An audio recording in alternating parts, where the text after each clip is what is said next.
Super Player & Company apresenta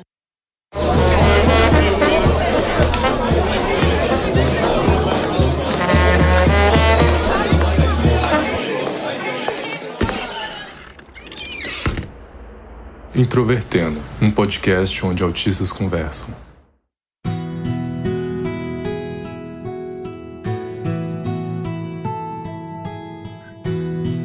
Olá para você que escuta o podcast Introvertendo, o principal podcast sobre autismo do Brasil. Eu sou Yara Delgado e serei host nesse episódio. Sou programadora, mãe de 5 filhos, um deles também autista leve e fui diagnosticada com autismo em 2018. Olá para todo o público que acompanha o podcast. Eu sou a mais nova integrante do grupo, Mariana Souza. Eu estudo letras, mas também entendo um pouquinho de cada coisa. Eu fui diagnosticada em 2019. E o assunto desse episódio é com certeza espinhoso. Hoje vamos falar sobre abusos, suas várias formas, claro. Lembrando que esse episódio é continuação do episódio anterior, Lidando com o Perigo. Então eu super recomendo que você escute esse episódio também, tá ok? E para acompanhar o Introvertendo, o nosso site é introvertendo.com.br. Lá você encontra todos os nossos episódios, inclusive com transcrição. Além disso, você também pode acessar as nossas redes sociais através do Facebook, Twitter, Instagram, todos com o nick @introvertendo. O Introvertendo está também no Spotify, Deezer, Castbox, Google Podcast, Apple Podcasts e outras. Siga o nosso perfil no Spotify e acompanhe as nossas playlists com episódios de podcasts. E se você curte o Introvertendo, não esqueça de nos favoritar. Se você quiser fazer qualquer feedback, positivo ou negativo, enviar opiniões, críticas ou complementos aos nossos episódios, envie um e-mail para ouvinte@introvertendo.com.br. E se você quiser convidar a gente para palestras, cobertura de eventos ou outros detalhes institucionais, você pode utilizar o e-mail contato@introvertendo.com.br. Apoie o Introvertendo no PicPay ou no Padrim. No Padrim, há recompensas para os cooperadores e no PicPay você pode doar qualquer valor. Vale lembrar que o Introvertendo é um podcast feito por 10 autistas e que conta com a assinatura da Super Player & Company. Mariana, creio que para começar devemos partir obviamente do início, ou seja, definições. Você pode começar para a gente definindo o que afinal é abuso? Abuso é tudo que ultrapassa a sua zona de conforto e envolve uma ou mais pessoas. Principalmente para nós autistas, os limites acerca de conforto são muito sensíveis, assim, são bem delimitados. Então, foi meio que pensando nesses limites e sobre pessoas que tentam burlar esses limites que a gente acabou construindo esse episódio. Eu achei também no Wikipedia uma definição que eu achei interessante. E lá consta que abuso é o uso incorreto, ilegítimo, excessivo ou imoderado de poder. Existem tipos de abusos e alguns exemplos que a gente vai abordar aqui são os maus tratos, o abuso sexual, o assédio moral, o assédio sexual, o bullying e a intimidação.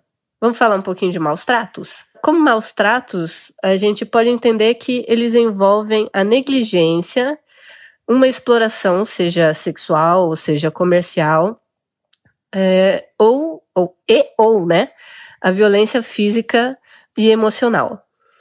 Então, você que é autista ou não, que vive em um lar onde há gritos, por exemplo, no sentido de humilhar, e eu sempre explico, por exemplo, aos meus filhos que a função do grito é para pedir socorro ou avisar do perigo, né?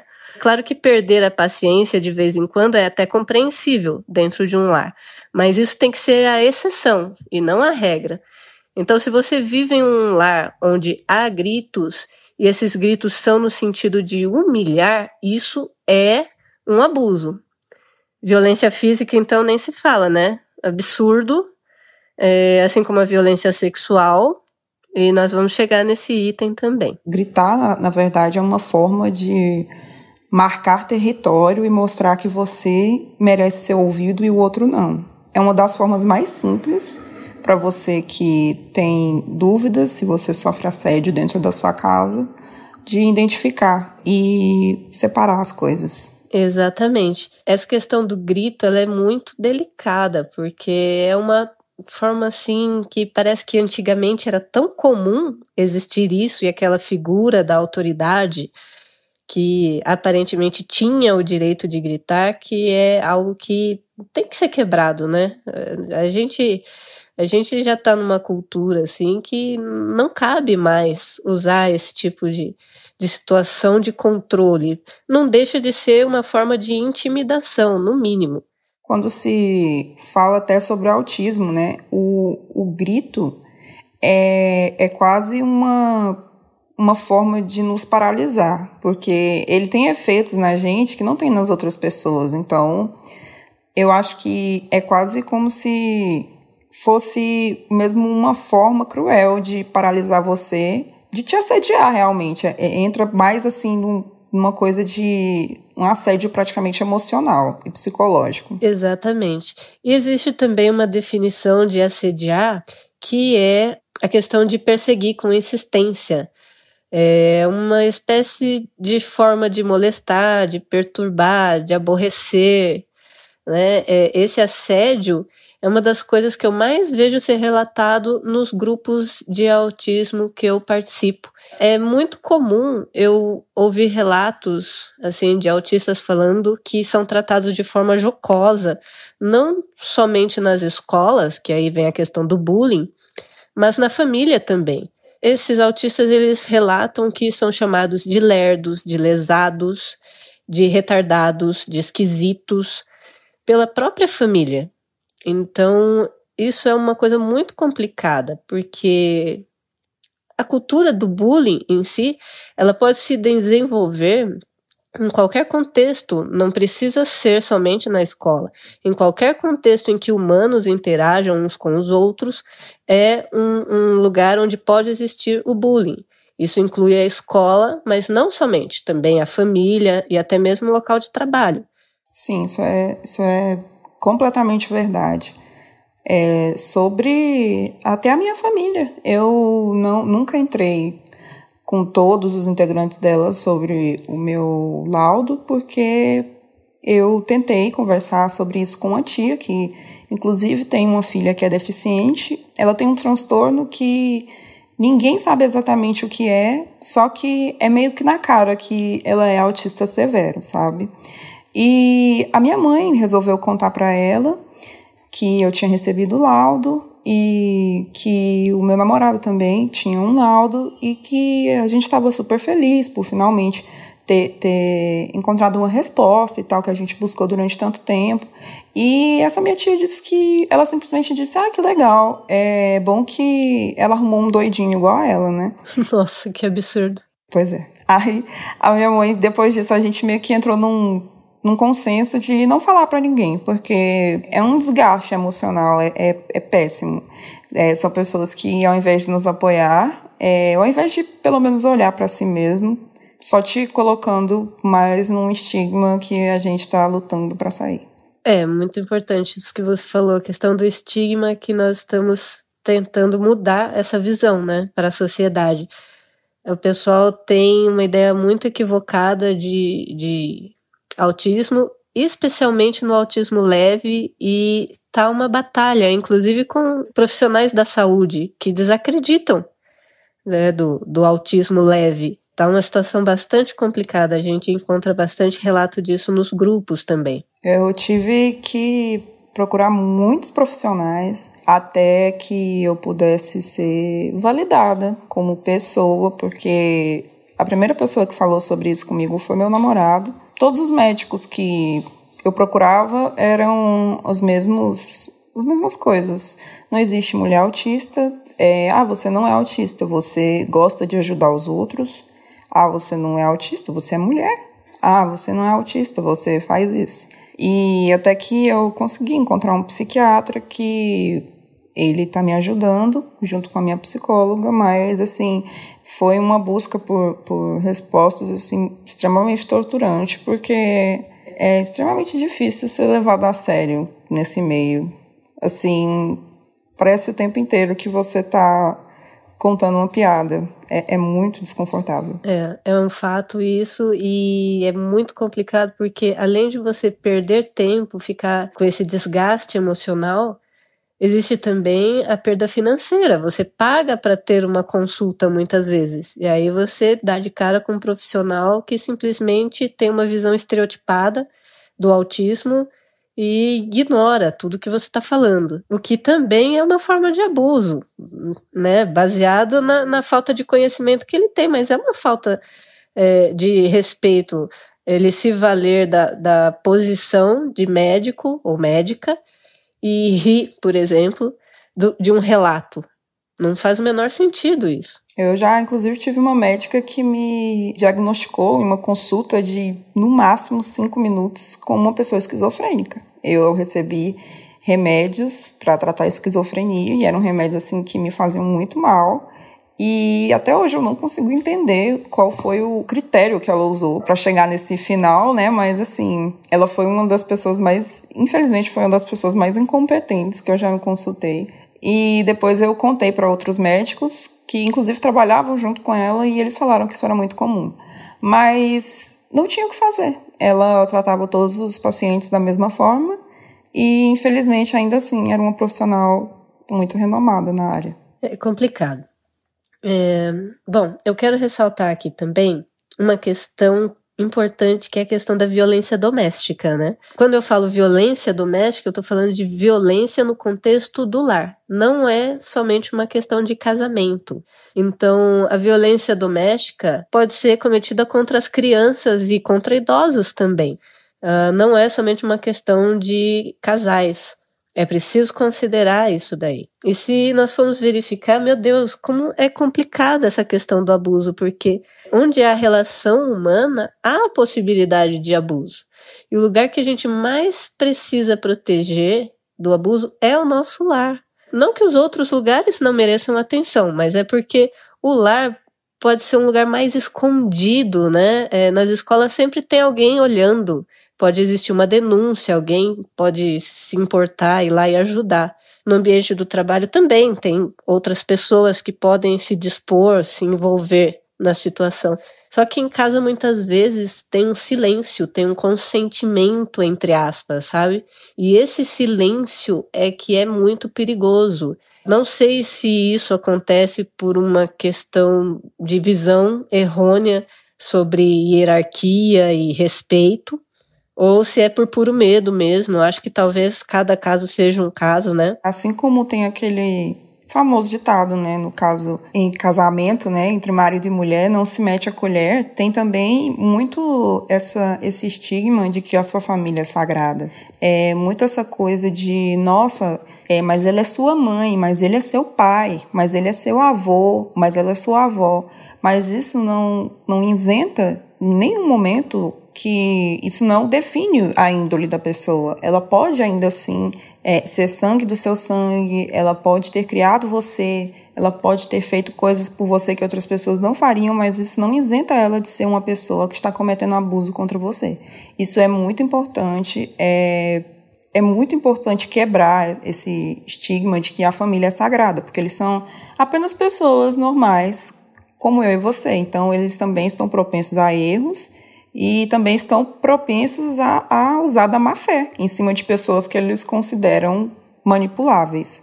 É fantástica essa observação. Também acho importante a gente dizer que gênero não define uma pessoa abusiva. Então, abusos de diversos tipos podem acontecer independente do gênero e da opção sexual das pessoas. E a omissão também é um tipo de abuso. Então, ficar em silêncio e não agir para proteger, não denunciar, isso também é uma forma de abuso, porque expor a violência ou a sexualização precoce também é atentar contra a saúde emocional do ser humano. Essa coisa também sobre a sexualização precoce, as pessoas não levam muito a sério, mas isso costuma causar danos praticamente irreversíveis. Eu nunca fui exposta a esse tipo de coisa, mas eu pude ver muitas pessoas que foram expostas a esse tipo de situação, porque era comum na família e era uma coisa que vinha de outras gerações. E assim, eu pude ver a forma que eu cresci, a forma que essas pessoas cresceram. E assim, nós acabamos meio que tomando rumos completamente diferentes, temos ideais completamente diferentes. Assim, a pessoa meio que acaba crendo que ela não é nada mais, nada menos que um pedaço de carne. E isso, assim, reflete muito em todas as relações que essa pessoa vai ter durante a vida, em todos os laços que essa pessoa vai fazer durante a vida. É quase como uma bola de neve. Essa espécie de abuso gera pessoas que não se valorizam, que vão procurar relacionamentos com pessoas que não as valorizam, e aí ela já entra em outro tipo de abuso, que é a violência doméstica ou a violência familiar, e isso acaba perdurando pelas próximas gerações e é praticamente um ciclo sem fim. Se a pessoa não se der conta a tempo de que aquilo que está acontecendo não é normal, acaba virando uma coisa praticamente sem saída. Exatamente, porque as próximas gerações vão crescendo já com aquilo e se torna até difícil reconhecer que aquilo não é normal. É bem importante isso que você falou. Existe também, acontece isso muito no seio familiar, mas existe também entre aspas, né, amigos, né, aquele tipo de abuso que causa prejuízos financeiros. Que é onde, o que acontece? Algumas pessoas notam a ingenuidade do autista, sem generalizar, né? Porque a gente sabe que existem autistas que se desenvolveram e aprenderam a enxergar as coisas com mais astúcia, vamos dizer assim. Mas existem sim os autistas que em uma fase têm esse olhar mais ingênuo sobre a vida, e aí as pessoas se aproveitam, né, dessa ingenuidade para pedir dinheiro emprestado já com a ideia de não pagar.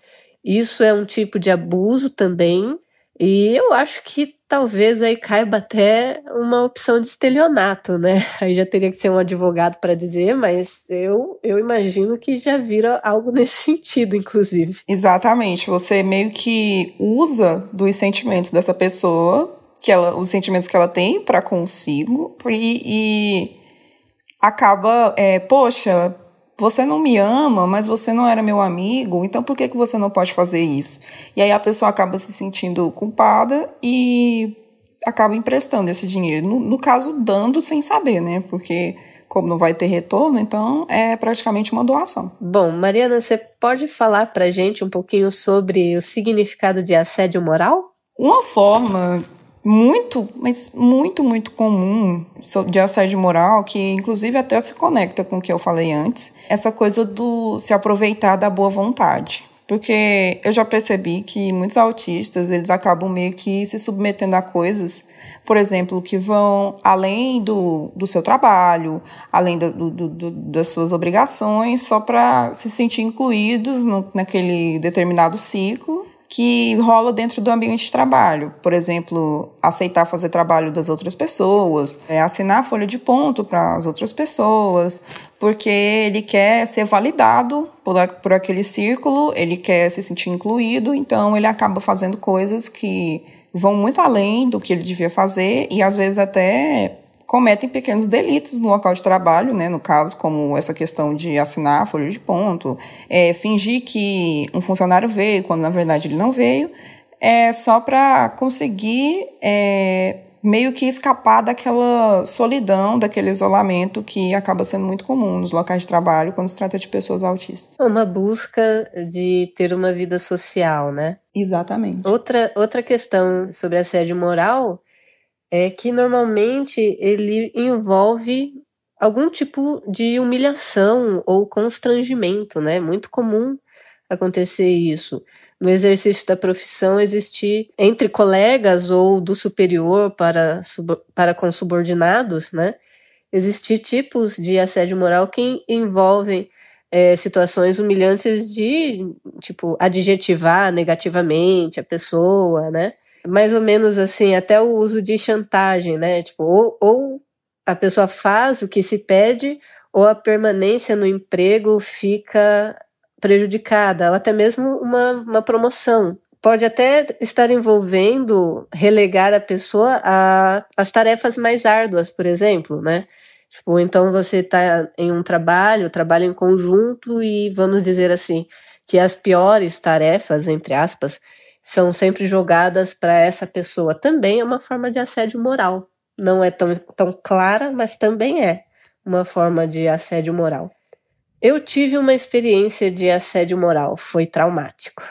Foi tão traumático que eu tô com 37 anos e eu passei por essa experiência por volta dos 22 e eu sonho com isso. Até hoje eu sonho com essa empresa. Que era o que? Era uma das 100 melhores empresas para se trabalhar, eles viviam se gabando disso. Mas o que aconteceu? Eu trabalhava em uma filial dessa empresa. Essa filial fechou e aí quem trabalhava nela foi transferido para a matriz. Depois de um pouco mais de um ano, eu descobri, né? E imagina, gente, eu pegava um ônibus, depois eu pegava o trem, depois o metrô, depois eu pegava outro ônibus, só para chegar na empresa. Aí depois eu tinha que fazer tudo isso de volta para ir para a faculdade. Imagina o nível de desgaste. E aí eu vinha descobrir que, mesmo eu sendo CLT, os estagiários ganhavam praticamente o mesmo salário que eu, e eu ganhava menos do que todos os CLTs. Nossa, mas eu fiquei tão irritada, mas tão irritada com essa situação que eu tive uma crise pavorosa. Entrei no banheiro, eu fiquei vermelha, assim, eu chorava, tava desesperada, meu rosto ficou todo vermelho. Eu fiquei totalmente descontrolada, porque para mim aquilo foi uma traição moral. Não tinha a ver mais com o dinheiro em si. Tinha a ver com se sentir a pessoa mais idiota do mundo. Porque, gente, o autista é muito comum isso. A gente tem um senso de perfeição e dedicação no nosso trabalho. E daí, de repente, você descobre que você está sendo feito de trouxa. Nossa, eu lembro que isso foi péssimo para mim. Foi péssimo para mim. E é incrível, eu ainda sonho com isso, como se eu estivesse meio que tentando acertar contas. Olha só como isso acabou se tornando uma coisa traumática para mim. Eu tenho certeza que isso acontece com outras pessoas também. Nossa, eu nem sei o que dizer, porque, assim, na verdade, isso se enquadra como assédio moral em tantos níveis que talvez você nem tenha pensado nisso, mas isso também podia se enquadrar em machismo, porque as mulheres quase nunca ganham a mesma quantidade que os homens ganham nas empresas. E assim, em assédio moral, às vezes eles não viam que você tinha capacidade, às vezes eles duvidavam da sua capacidade de fazer o trabalho, mesmo que você estivesse fazendo o trabalho perfeitamente. Então, assim, entra em tantos aspectos e todos eles acabam se afunilando para o assédio que é impressionante. Ninguém lá desconfiava, né, da questão do autismo, porque nem mesmo eu sabia, né? E o autista tem um perfil muito bom para certas áreas. Então eu conseguia me dar muito bem na minha função e tudo ok. E eu só consegui entender que isso estava acontecendo porque, por acaso, eu fiz amizade com uma estagiária recém-contratada. Senão, eu ia ficar ainda mais tempo. Então ficou tão transparente, assim, como aquilo me desestabilizou, que deu mais ou menos um mês eu fui mandada embora. E ao ser mandada embora, eles perguntaram para mim, o problema é salário? E eu falei, não, o problema não é salário. Porque já não era mais. O problema já não era mais o salário. O problema foi que eles me fizeram de idiota. Então, assim, já não servia, não dava. Aquela empresa não cabia mais na minha vida. E aí eu troquei, né? Eu fui mandada embora, mas uma semana depois eu já estava trabalhando em outra empresa e foi excelente para mim, né? Foi a melhor coisa que me aconteceu, foi ter trocado.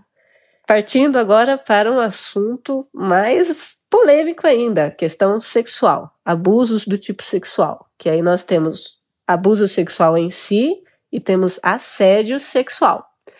Mariana, quer explicar a diferença pra gente? Abuso sexual é meio que a atividade sexual que não é desejada, que o agressor usa a força, ou ele faz ameaças, ou ele meio que exclui vantagens da vítima que tornam ela meio que incapaz de negar o consentimento. É quase como uma coerção sexual, no caso. E o assédio sexual tem praticamente a mesma definição do assédio moral. Uma coerção que é praticada por uma pessoa que quase sempre está numa posição muito maior, ou numa empresa, ou até mesmo na família, que acaba meio que ameaçando você ou tendo uma hostilidade maior que o normal, sempre visando aquele objetivo, que no final seria o ato sexual. Legal. Então eu posso entender que o abuso sexual é quando existe, vamos dizer assim, uma forçação mais física. Exatamente. E o assédio sexual, ele é mais mental, é uma coerção mais emocional na pessoa, e os dois visam conseguir o consentimento pro ato sexual, só que é um consentimento que a pessoa não quer aquilo, na verdade, né? Ela tá sendo forçada, ela não sabe como fugir daquela situação, por isso que acaba acontecendo. O assédio sexual, ele entra praticamente como uma manipulação que você não tem saída. Um caso muito comum que é quando um ex-namorado seu, revoltado com o término, tem fotos suas, tem vídeos seus e é aquela coisa, olha, se a gente não ficar, eu vou espalhar isso tudo para a internet, e a sua família, o que seus amigos vão pensar. Então, assim, é uma situação que, à primeira vista, parece que é completamente sem saída.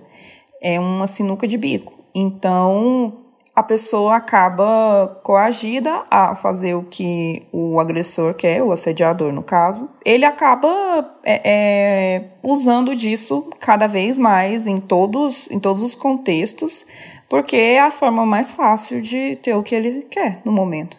Entendi. A gente vira e mexe, encontra relatos aí da questão tanto do assédio sexual quanto do abuso sexual. E acredito que essa questão de abuso, seja do tipo que for, na verdade ela está altamente ligada à falta de caráter do abusador, né?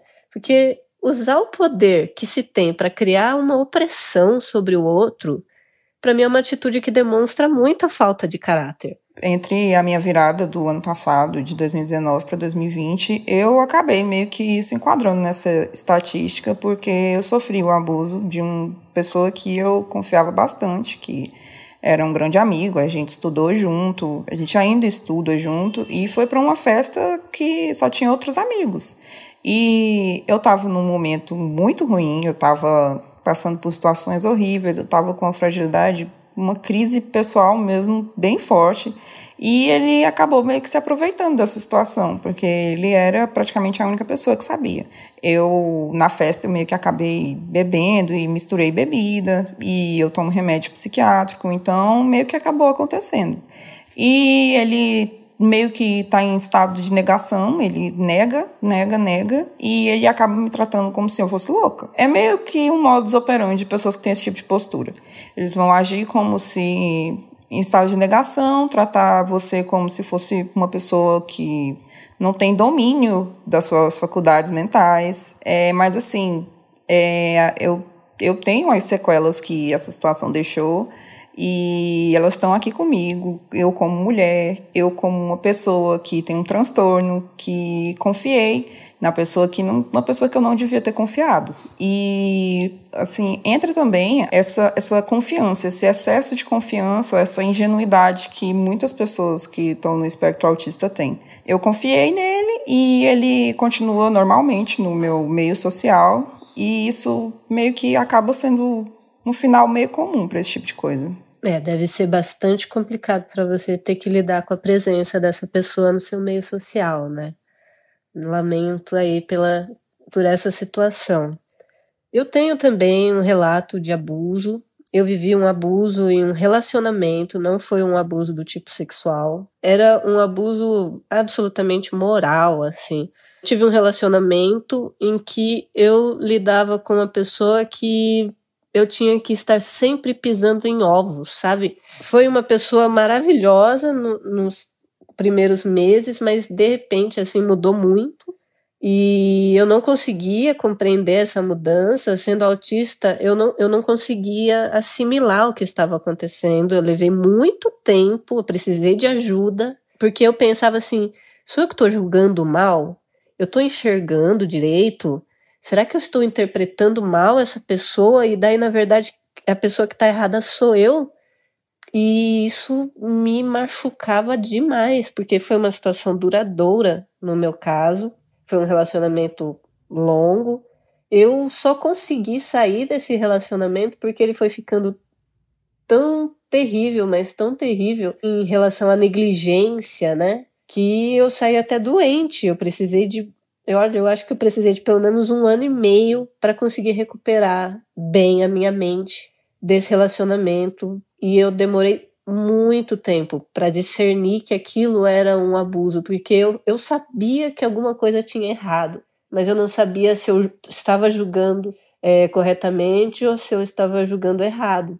Então isso me deixava com a cabeça totalmente assim, era como se eu ficasse o tempo todo acelerada, o tempo todo com medo, o tempo todo me sentindo culpada. E acho que essa questão da culpa é algo que pega muito com relação aos abusos, né? Porque quem sofre abuso, eu percebo que é muito comum sentir culpa, como se a culpa fosse da pessoa e não do abusador. Completando o que você falou, eu acho que o primeiro estágio desse tipo de situação é sempre a negação. Tanto da sua parte como da parte da pessoa que cometeu o abuso, vai saber que daquela forma, sendo uma pessoa da sua confiança, ela vai confundir os seus valores, os valores que você tem consigo mesmo, e assim, isso para mim já demonstra um desvio praticamente irreparável de caráter. Ele vai usar dos artifícios assim mais toscos, mais baixos que você conseguir imaginar, para você parecer que era a pessoa errada desde o princípio. Exatamente, isso acontecia comigo. Você sabe que eu cheguei, foi o meu psicanalista da época que falou, né, que essa pessoa era narcisista, tinha todos os sinais de narcisista. E eu cheguei a falar, mas viu, e se você tá falando isso pela forma como eu te relato? E se essa é só uma forma como eu interpreto as coisas, mas a pessoa não é nada disso? Olha o nível de confusão que isso cria na cabeça da gente. É muito confuso, é muito difícil. Por isso que é tão importante a gente pedir ajuda quando tá em uma situação dessas. A partir do momento meio que você decide acreditar em você mesmo, você decide acreditar no que você sentiu, nas suas convicções quanto ao que aconteceu, você consegue imediatamente definir o que é um abuso e o que não é. E, assim, tentar se colocar numa situação, assim, quase como um mantra dentro da sua cabeça, que o errado nessa situação nunca é você. Nunca. Isso. Agora, um ponto muito importante, muito sensível, que acho que a gente precisa abordar nesse episódio, é quando uma criança autista sofre abusos. Para isso, eu quero agradecer ao blog Crônica Autista pelo artigo Meu Filho Autista Está Sendo Abusado. Você encontra o link para esse artigo em nosso blog. Basta você acessar o artigo desse episódio lá em introvertendo.com.br, tá bom? O artigo é bem legal, tá, gente? Eu recomendo de verdade que vocês acessem o nosso blog para acessar o link. Não vou passar o link aqui porque é um link bem grandão, vai confundir somente. Mas acessem para vocês poderem clicar no link desse artigo e ler ele por completo. Ele é um artigo muito interessante, tá bom? É muito importante que a família como um todo esteja atenta a essa questão do abuso, que parece que sempre existiu, né? Mas ainda assim é uma questão muito atual. E eu acredito também que a melhor coisa é ser prudente, evitar situações em que esses abusos possam acontecer. Claro que tem coisas que a gente não imagina, né? Um assédio no trabalho, quem é que vai prever? Mas instruir os filhos, os adolescentes, os jovens é tão importante, né? Prevenir é melhor do que remediar. Acho que tem um ditado que fala isso, né? Por fim, eu queria agora pontuar uma conclusão final, vamos dizer assim, né? De que os abusos não envolvem somente a questão física. Nós precisamos ter muito isso em mente. Nós precisamos compreender que os abusos, como atentados à integridade física, emocional e até mesmo financeira, são todos abusos, igualmente abusos. Nós já citamos diversos exemplos nesse episódio. Com certeza, se você conversar com outras pessoas sobre abuso, é um tema difícil, mas se você conversar, vai encontrar outros exemplos também. Acho que todo mundo conhece um exemplo de abuso. Outro ponto é que absolutamente nós nunca devemos ficar em silêncio diante de um abuso. Quem deve sentir vergonha não é você, é o abusador. Então, é aquela coisa que parece até óbvia, né? Mas a gente tem que dizer, a culpa não é sua. Em algum ponto, pode ser que até você tenha ficado curioso ou curiosa e quis um pouquinho conhecer algo. Mas aí é quando o abusador se aproveita dessa situação e usa dela para abusar. Então a culpa não é sua. Peça ajuda, se afaste o máximo possível desse abusador. Se você sente que não tem condições de fazer isso, de se afastar, condições emocionais ou condição financeira, algo do tipo, procure ajuda de psicólogos, de assistentes sociais. Olha, é muito fácil conseguir atendimento no conselho tutelar. No mínimo, eles irão te orientar. Então, se você tiver dificuldades em marcar uma consulta com um psicólogo, a gente sabe aí como é que é a situação no SUS, por exemplo, né? Se tiver difícil conseguir um psicólogo ou uma assistente social, visite o conselho tutelar. No mínimo, eles irão orientar você. Esteja atento com a sua família. Se algum tipo de abuso pode estar acontecendo aí na sua família, saiba que a maioria dos abusos acontecem dentro da família ou através de pessoas que são da confiança da família. Lembre-se que o abusador, ele se vale da confiança ou da autoridade que ele possui, então fiquem atentos. Entenda que o padrão do abusador é que ele não para. Quem faz o abusador parar é você. Então o abusador não vai parar até que você faça algo, até que você denuncie ou até que você se afaste. Falando em denúncia, lembre-se também que a falta da denúncia expõe você e expõe também outras pessoas a sofrer abuso. É isso, da minha parte era isso que eu queria falar sobre abuso. Fazia tempo que eu queria falar sobre esse assunto, porque eu acho que é tão importante, é algo tão necessário de falarmos abertamente sobre esse assunto. E, Mariana, se você tiver algo para acrescentar, essa é a hora. O conselho que a minha psicóloga me deu, que era para ser forte. Assim, parece que é uma coisa simples, mas não tem sido fácil para mim. E acho que nem para ninguém que passou por essa situação. Mas quem que tem que abaixar a cabeça nunca é você. Não foi você que deu mole, não foi você que foi bobo, não foi você que foi inocente. O errado é sempre aquela pessoa que se aproveitou da sua confiança e da sua bondade. Demora um pouco para a gente sair do estado de negação. Eu acho que tentar repetir isso o tempo inteiro, que a culpa não é sua, ter também um apoio com as suas amizades, ter uma rede de amigos que te apoia, que acredita em você, ter uma família que te ajuda e que te dá um espaço para conversar sobre esse tipo de coisa também é algo que pode mudar bastante, pode evitar esse tipo de coisa e caso infelizmente não consiga evitar, pode pelo menos conseguir reparar os danos o máximo possível. Então é isso, gente. Obrigada pela sua atenção em mais esse episódio do Introvertendo e tchau! E se você quer mandar uma mensagem para nós, envie o e-mail para ouvinte@introvertendo.com.br.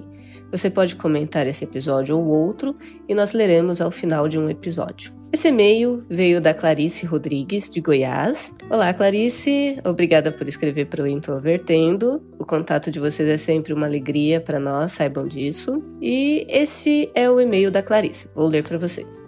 Olá. Após semanas de procrastinação, resolvi finalmente escrever esta mensagem, a qual serve como um desabafo e também como um pedido de ajuda, conselho. Eu tenho a certeza de que não sou uma pessoa normal. Isso de forma alguma me incomoda. Gosto de ser quem eu sou, mesmo tendo certas dificuldades no meu cotidiano, sobretudo com relações sociais. No entanto, nos últimos 3 meses, tenho sentido uma profunda angústia por não saber o que há de errado comigo. O meu maior desejo é descobrir contra o que eu luto todos os dias e acredito que isso poderá me trazer um grande alívio. Sou estudante da Universidade Federal de Goiás e no 2º semestre do ano passado resolvi buscar ajuda no programa Saudavelmente, devido à recorrência de sintomas de ansiedade e um possível início de depressão. Fiz terapia em grupo e isso me ajudou bastante. Assisto vários vídeos no YouTube relacionados a esses temas e um dia me surpreendi com a sugestão de um vídeo intitulado Características de Autismo em Adultos. Assisti ao vídeo e me identifiquei com alguns dos sinais, o que me levou a pesquisar mais sobre o assunto. Alguns dias depois conheci o Introvertendo, mas não por estar procurando conteúdos relacionados ao autismo. Foi assim. Eu estava procurando a música de abertura da série Atypical e no resultado da busca no Spotify apareceu o episódio do Introvertendo que fala sobre a série. Foi o primeiro que eu ouvi. Depois comecei a acompanhar por ordem cronológica todos os episódios que me interessavam. A cada vídeo e a cada episódio do podcast fui me identificando mais com a síndrome de Asperger. No entanto, sei que não posso me autodiagnosticar e por isso decidi procurar ajuda profissional no Saudavelmente. A minha maior dúvida em relação à primeira consulta é: devo falar logo que eu acho que sou autista? Ainda tenho minhas dúvidas quanto à minha suspeita. Enfim, estou muito confusa. No mais, quero parabenizá-los pelo podcast. Me divirto e aprendo muito a cada episódio. Desde já, deixo meu agradecimento pela atenção. Bom, respondendo a sua pergunta, Clarice, a meu ver, sim. Você deve dizer, seja ao psiquiatra, ao psicólogo, ao neurologista, enfim, ao profissional com quem você está procurando diagnóstico. Eu não diria assim, acho que sou autista, mas eu particularmente diria algo mais ou menos assim. Eu tive conhecimento sobre o autismo, percebi que muitas vezes autistas são pessoas que a princípio não se imagina que fazem parte do TEA, são pessoas que desenvolveram muitas formas para se adaptar, para conseguirem ser aceitos.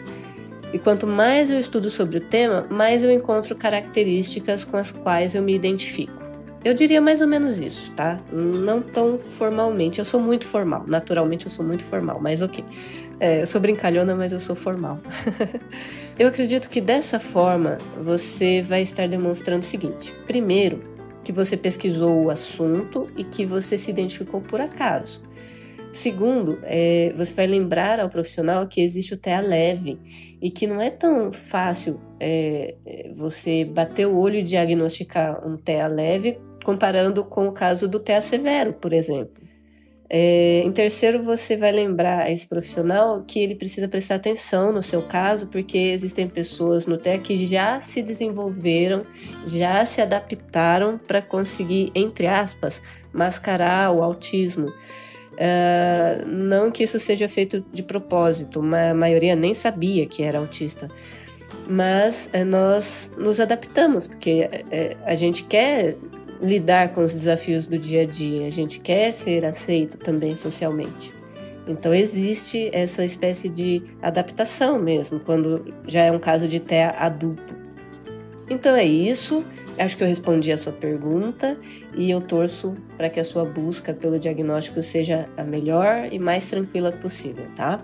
Boa sorte para você e obrigada por entrar em contato conosco e compartilhar a sua experiência. Lembrando que para quem quiser ter a sua mensagem lida e respondida por nós, basta enviar o seu e-mail para ouvinte@introvertendo.com.br. É isso aí, pessoal. Tchau, tchau.